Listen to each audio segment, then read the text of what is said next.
Narito na ang PTV Balita ngayon. Matindi ang akusasyon pero wala namang ipinakitang pruweba. Puro ingay, walang dokumento, walang resulta at walang patunay. Yan ang iginiit ni Alyansa ng Bantay sa Kapayapaan at Demokrasya Chairman Emeritus Dr. Jose Antonio Goytia. Kasunod ng mga banat ni Senadora Amy Marcos sa Quirino Grandstand laban sa Pangulo nito lamang nakaraang INC rally. Ayon kay Goytia, kung seryoso ang paratang, dapat may matibay na ebidensya at hindi puro drama at paninira sa publiko.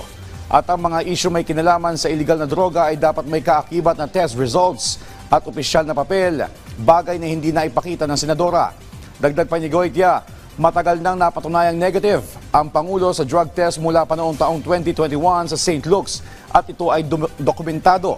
Hindi rin anya makatarungan na idamay si First Lady Liza Araneta Marcos na may maayos na record at walang kinalaman sa anumang paratang.